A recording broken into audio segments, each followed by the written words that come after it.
A man who decided to be bigoted, who decided to, do this. Here it is. Twos to the front in Cherry Hill, the daughter got smashed. Exactly. Is that what you want? No. And you want to know where I was when all this happened? I don't care. At work, monkey. I don't care where you were. At morgue. Just like I told the Mount Laurel police, get these monkey out of here, and you can't do it. That's me talking 3602 Gramercy Way, that's where I live. Come see me. Hey guys, how you doing? Hey, White, why are you back over here? Well, somebody called me. Someone called you, it's private property. You have no jurisdiction here whatsoever. I do None. when somebody calls me. Hold on. Cagney, back up. You know what? Bro. Hold on. Back Go ahead. up. No. Back I'm gonna up, let you right? do your thing. Go talk to these.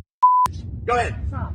You go talk to let them know what I'm all about and what their rights they have. All right. You want to go back to your house? I'll come back to you. No, I'll stand right here. It's common property. Okay. Have a nice night. I'm gonna let you guys get an education right now. All right. Thanks, man. Appreciate it. I'll do my job. Right? No problem. So I'm not going away until your husband stops finding me and threatening me while I'm at fucking work. Cagney, cut it out, man. Oh, wait. Talk to them. Arrest me. I'm not you arresting you can't. right now. Relax. You Just cut it out, dude. that's what you see, Brandon. 3602 Gramercy Way. Come. We have an update. He has pleaded guilty to hate crimes. Here's his mugshot. We're about to teach him a lesson today, give him an education properly today. You're looking at a New Jersey man who went viral. He went viral for his bigoted antics against a black neighbor.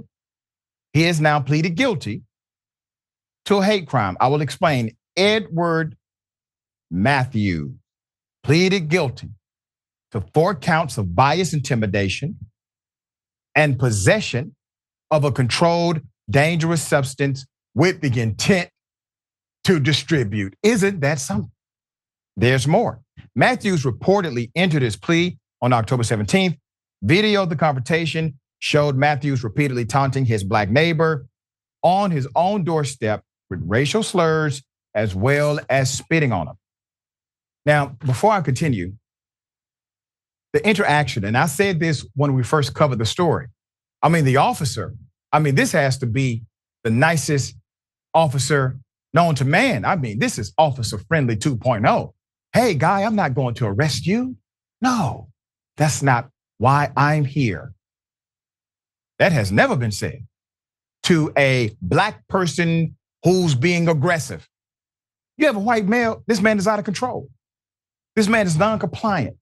This individual is absolutely primed to be arrested. But he literally gets the okay, hey, I'm not going to arrest you. How can you make that conclusion, officer? You don't know what this man has done because you have not assessed the scene yet. And you don't know what he's going to do. But you can conclude there is no arrest that's going to happen.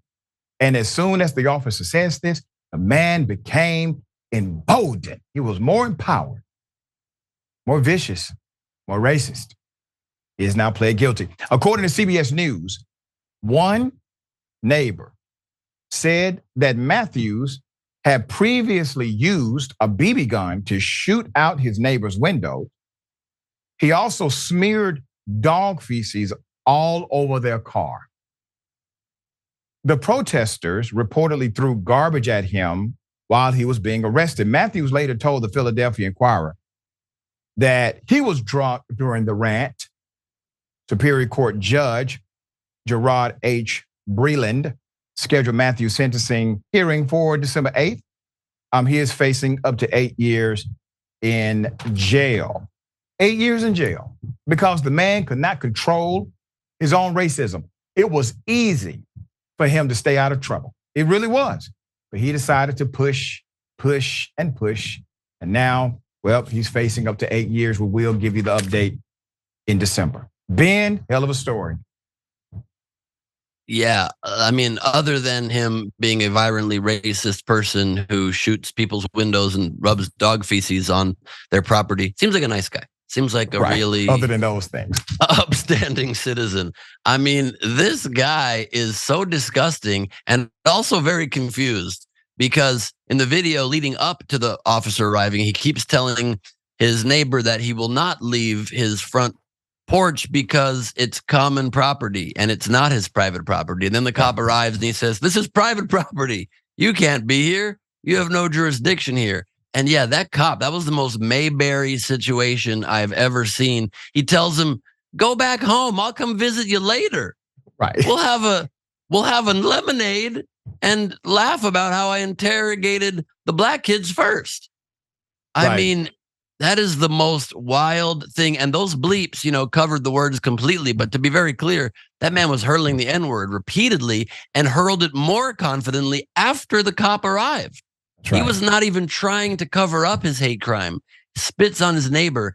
And you just have to hand it to the restraint of that young man that did not swing at that guy and knock him out. I would have knocked that guy out in 2 seconds. And I would be probably facing a charge too, or maybe it's self-defense at that point. But incredible example of how to be restraintful is to be able to be in the face of such virulent hate and not take that into your own hands. Yeah, I mean, we didn't even hear anything like, "Hey, I'm just detaining you to do an investigation." I mean, that's a common one. Not even that much.